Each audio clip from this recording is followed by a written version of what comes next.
The sun burned down on the open range and the air shimmered with the heat of midday while soldiers packed their gear and instructors barked closing orders, but beyond the noise she moved quietly with a small canvas bag in her hand, stooping to pick up spent brass casings scattered across the dusty ground. Her hair tied back, her face streaked with fine dust, yet her focus never wavered as she scanned for the next glimmer of metal half buried in the sand. She was not part of the exercise, not one of the armed men nor one of the uniformed officers. She was simply there, as she always was at the end of every drill, to collect the shells left behind, a task that seemed menial to most, but to her it was a ritual of precision.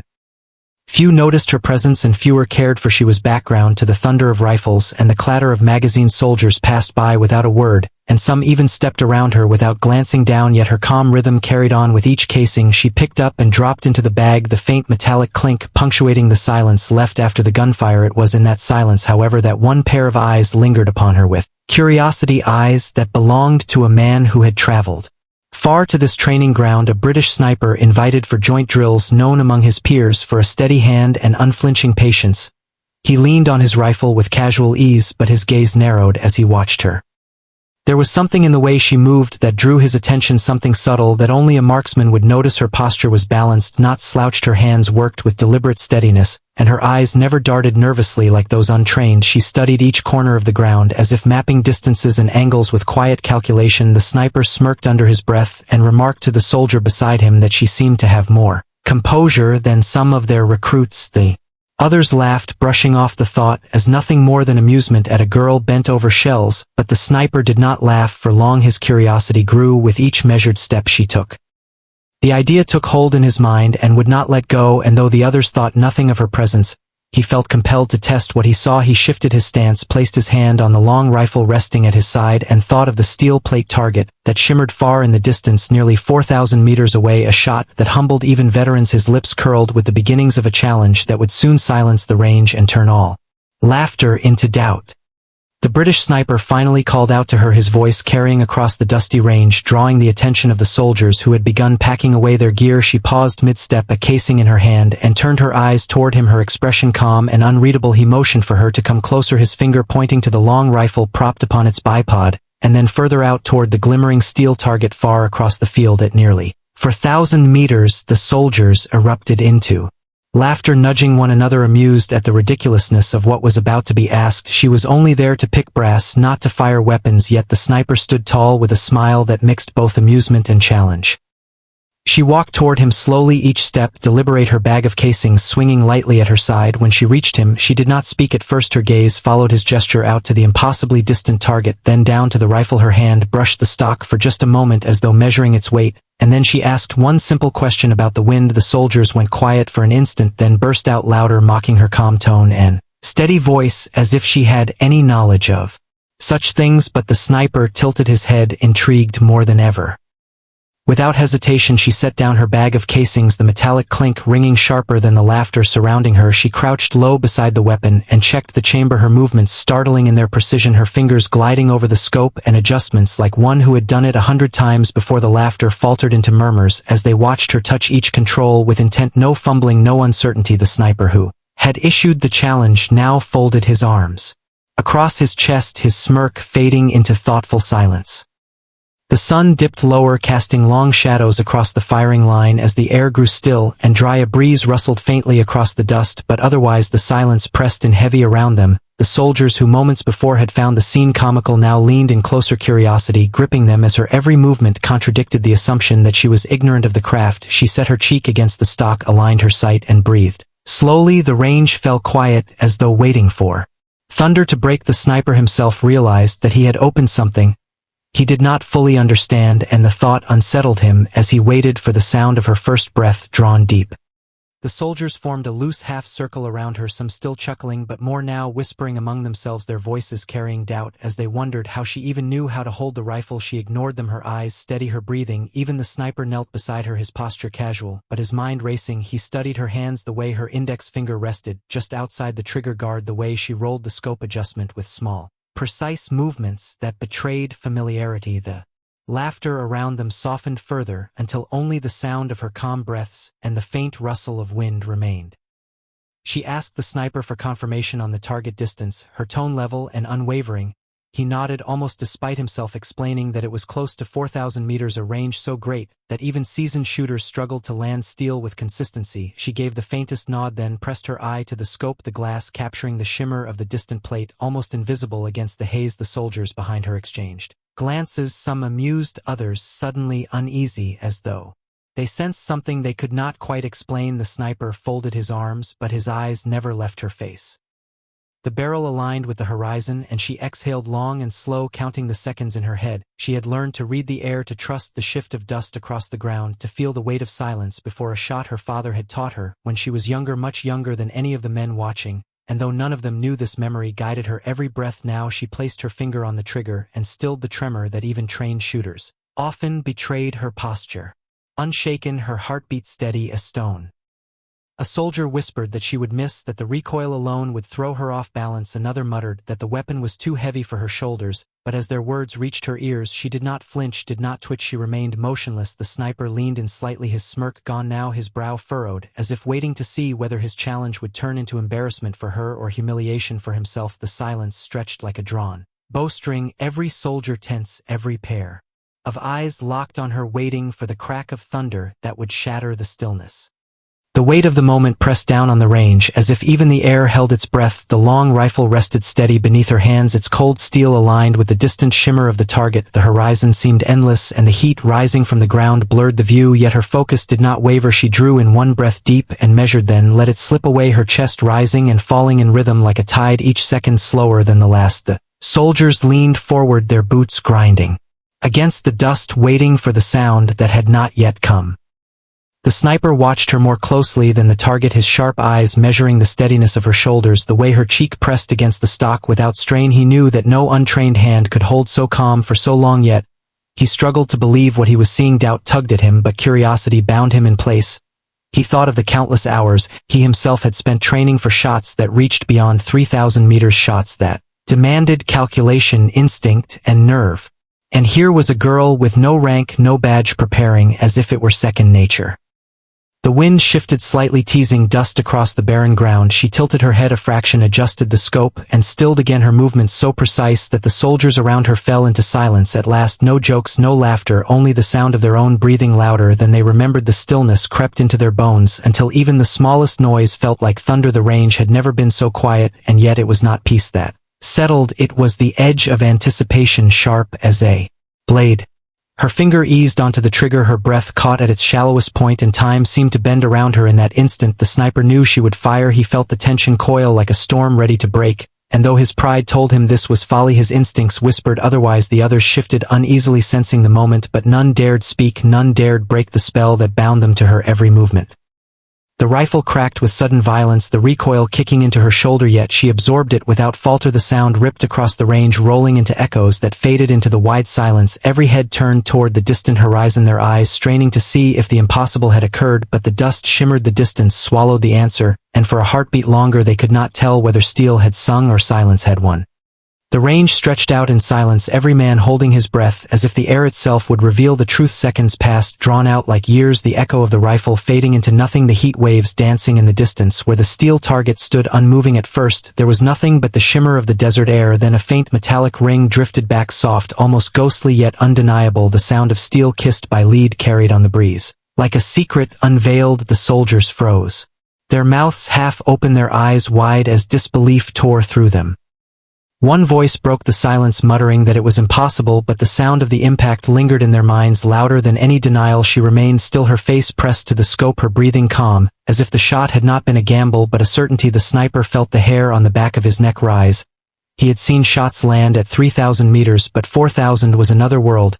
He knew the statistics, the drop, the drift, the margin for error so fine it swallowed even trained men, yet she had made it look effortless.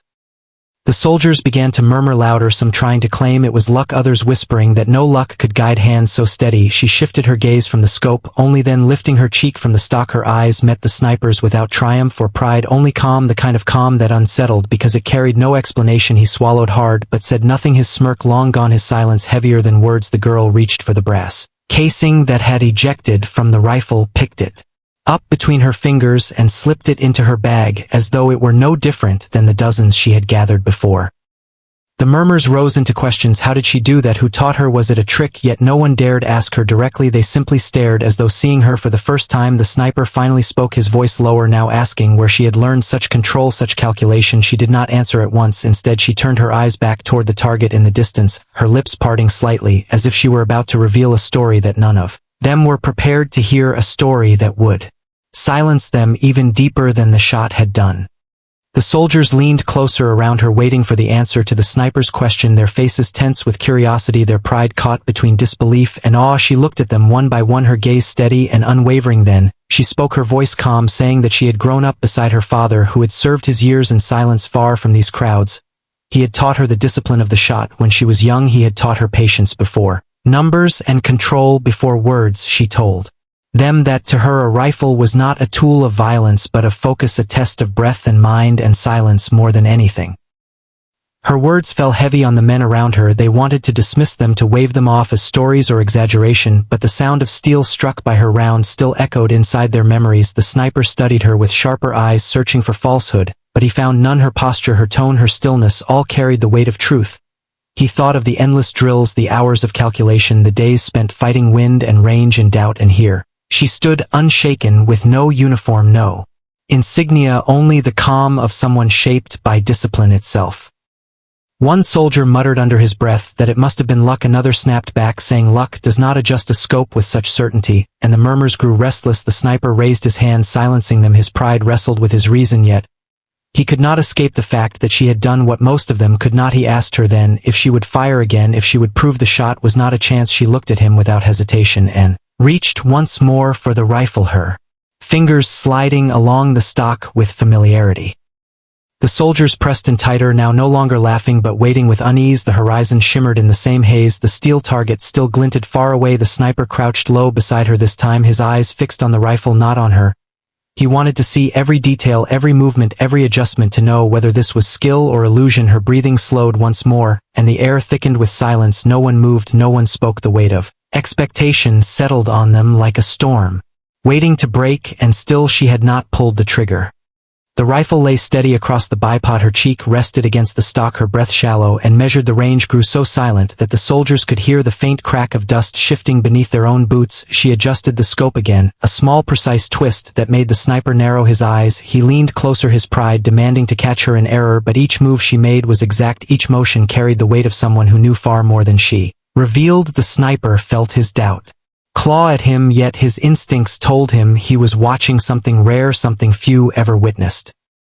She drew in one breath, then let it go, her finger easing onto the trigger. The silence stretched and stretched until it felt unbearable. The soldiers leaned forward, their mouths dry, their eyes wide. The sniper clenched his jaw, his gaze flicking from the girl to the glimmering steel far in the haze. Then the shot cracked like thunder, once more rolling over the range with the same violent echo. Dust leapt from the ground, the recoil slammed into her shoulder, yet she absorbed it motionless, her focus unbroken. All eyes flew to the distance, waiting, straining to see if lightning could strike twice. The moment dragged on, and then it came, faint yet clear, the same metallic ring drifting across the hot air. The sound carried with certainty, ringing in the ears of every man present. Disbelief surged through the group, some swearing aloud, others whispering prayers or curses. The sniper exhaled slowly, his chest tight, his smirk dead and gone, replaced by a weight that pressed into his very bones. He had trained his life for mastery of distance and calculation. Yet she had achieved in moments what took others years to even attempt. She lifted her cheek from the stock once more, her face calm, her eyes reflecting no triumph, only the same quiet composure. She reached for the casing that had popped free, her fingers closing around it with the same deliberate touch. Then she slipped it into her bag as though nothing at all had happened. The soldiers stared at her, as though she were no longer human but something else entirely. One muttered that this could not be real, another said nothing could fake the sound of steel ringing. The sniper finally spoke again, asking not out of challenge now but out of something deeper, almost reverence, who she really was. Her lips parted, but before she answered she turned her head slowly back to the horizon, as though remembering something from far away, something that still lingered beyond the edge of the range, and the soldiers leaned in once more, desperate for the words they felt would change everything they thought they knew. The horizon shimmered in the distance as she remained silent, her eyes locked far beyond the steel plate, as if seeing something only she could recognize. The soldiers shuffled uneasily behind her, their whispers low and sharp, each one wanting answers, yet none brave enough to press her. The sniper watched her every detail, waiting for a crack in her calm, a sign that she was a pretender, but her composure held unyielding. He repeated his question again, Softer this time, not as a challenge but as a man. Seeking truth, asking her who she really was, and where she had learned to wield a rifle with such impossible mastery. Her gaze lowered at last, and her words came steady like the sound of gravel underfoot. She told them her father had once been a soldier, not known to the world, not decorated in public, but a man who had lived in silence, training in solitude, his lessons given not with pride, but with necessity. She explained that he had taught her to read the wind before she could read books. He had made her wait through hours of stillness until her breath matched the earth itself. She told them the rifle was not about the bullet or the target, but about patience, the patience that could outlast storms. The soldiers listened, their faces shifting from disbelief to unease to a respect. They did not yet know how to express. The sniper felt a cold knot inside him tighten, because every word she spoke resonated with truths he himself had learned in his long years, but hearing them from her cut deeper. It meant this was not luck, it was discipline carved over years in silence, discipline that made her more than they had imagined. One soldier muttered that such training was impossible for a child, yet as he said it, her calm stare silenced him, his words withering in the dust. She reached again for the rifle, not waiting for permission, her movements fluid, as though the weapon were an extension of her own frame. The soldiers exchanged uneasy glances, but no one dared laugh this time. Their silence weighed heavier than any roar of approval. The sniper crouched beside her once more, but his eyes no longer carried doubt, only a wary respect. She aligned the scope once more, her breathing slowed. The sun dipped lower, the light dimming and casting long shadows across the range. The air grew cooler, but the tension burned hotter each second. As her finger drifted back to the trigger, the soldiers leaned forward as though pulled by invisible strings, their hearts pounding, their throats dry. They did not know if she meant to fire again, or if she would prove something greater still, but every man there knew without question that whatever happened next would mark them forever.